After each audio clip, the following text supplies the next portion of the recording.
Are you ready to take on the challenge of reducing your tax liability and keeping more of your hard-earned money? We've seen it all when it comes to taxes, and I'm here to help you navigate the maze of tax planning strategies. Let's face it, taxes are like the annoying cousin who always shows up uninvited and eats all the good food at family gatherings.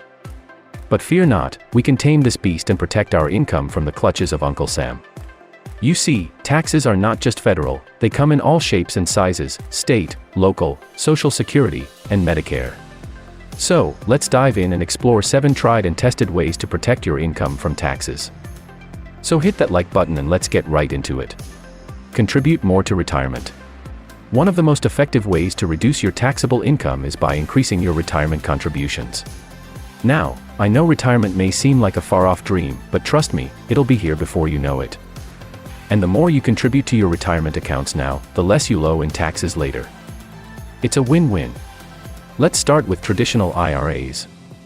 Up until recently, you were forced to stop contributing after age 70 and a half, but thanks to the Secure Act of 2019, those restrictions have been lifted. Now, seniors can contribute to their IRA accounts indefinitely. That means more opportunities to reduce your taxable income and save for retirement. But that's not all. The Secure Act also increased the age for required minimum distributions, RMDs, from 70 to 72, and then again to 73 with the implementation of the Secure Act 2.0 in 2022. So, you have more time to let your retirement savings grow tax-free before you're required to start taking distributions. Now, let's talk about employer-sponsored retirement plans like 401(k)(s) and 403(b)(s). These plans allow you to contribute pre-tax dollars to your account, which reduces your taxable income. And the best part? You can contribute up to $20,500 for 2022 and $22,500 for 2023, with an additional catch-up contribution of $6,500 for those over 50, increasing to $7,500 for 2023. Think of it this way: every dollar you contribute to your retirement account is one less dollar you have to give to the taxman. Employer-sponsored retirement plans.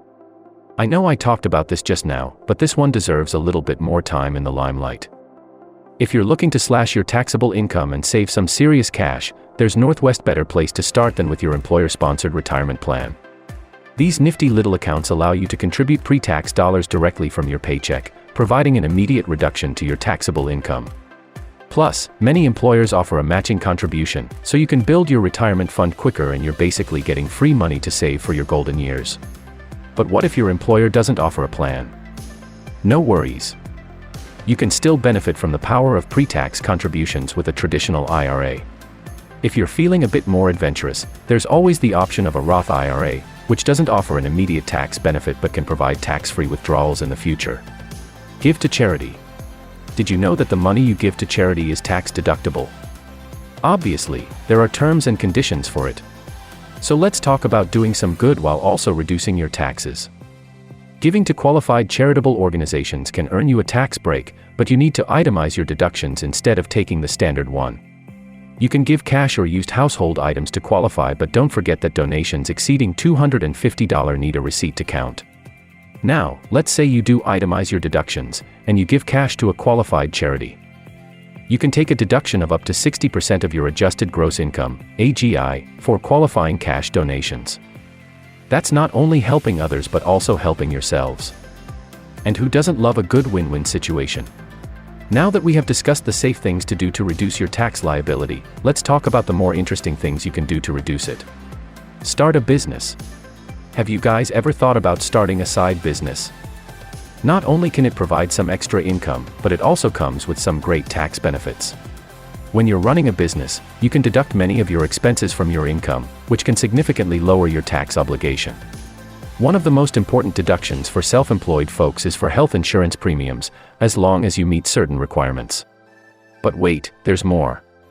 If you follow the IRS guidelines, you may also be able to deduct a portion of your home expenses through the home office deduction. That means you can deduct a portion of your utility and internet bills if you're using them for your business. However, in order to take advantage of these deductions, you must conduct your business with the intention of making a profit. The IRS evaluates a variety of factors to determine if your business is profitable or not.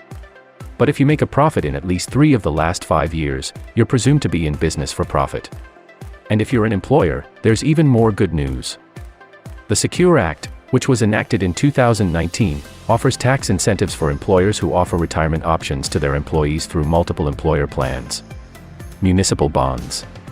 Alright, let's talk about investing in municipal bonds. Basically, buying a municipal bond is like giving a loan to your state or local government. You'll receive interest payments for a set number of years, and when the bond reaches its maturity date, you'll get your original investment back. The great thing about municipal bonds is that the interest you earn is exempt from federal taxes. Plus, depending on where you live, you might also get a break on state and local taxes.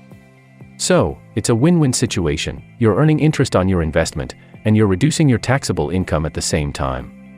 Of course, as with any investment, there are risks involved, so it's important to do your research and talk to a financial advisor before diving in.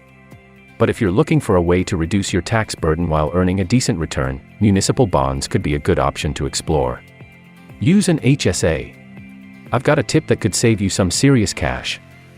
If you're enrolled in a high-deductible health insurance plan, you may be eligible to use a health savings account, or HSA. Basically, this is a special account where you can stash some cash to cover medical expenses that your insurance doesn't pay for. Here's the really cool part: the money you contribute to your HSA is tax-deductible. That means you can reduce your taxable income and potentially save a bundle on taxes. Plus, if your employer matches your contributions, that's even more money in your pocket. And get this, the money in your HSA can grow tax-free, which is a pretty sweet deal. But wait, there's more. If you use your HSA to pay for qualified medical expenses, you don't have to pay any taxes on the withdrawals. So not only are you saving money on taxes, but you're also getting some relief on those pesky medical bills. Now, there are some limits to how much you can contribute to your HSA each year. In 2023, the maximum deductible contribution for individuals is $3,850, and for families, it's $7,750. Go for long-term gains. Let's talk about investing. It's not just about growing your wealth, it can also help you reduce your tax burden. When you invest in stocks, mutual funds, bonds, or real estate, you can take advantage of the favorable tax treatment for long-term capital gains. Here's the deal: if you hold onto your investment for more than a year before selling it, you'll be taxed at a lower rate of 0%, 15%, or 20%, depending on your income level. But if you sell it before that 1-year mark, you'll be taxed at ordinary income rates, which are higher. So, it's important to think long-term when it comes to investing. Now, for 2023, the zero-rate bracket for long-term capital gains applies to taxable income up to $89,250 for married couples filing jointly, and $44,625 for single individuals. But don't worry if you're not there yet. A tax planner and investment advisor can help you figure out the best strategy to minimize gains and maximize losses. Speaking of losses, you can actually use tax loss harvesting to offset a capital gains tax liability. This means selling securities at a loss to balance out any gains you may have.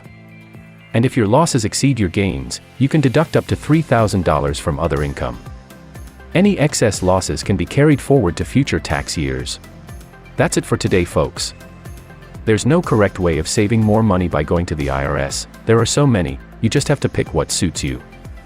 If business and investing aren't your things, no worries. There are so many other ways to go about it. Smash that subscribe button if you're new here, and we'll see you guys next time.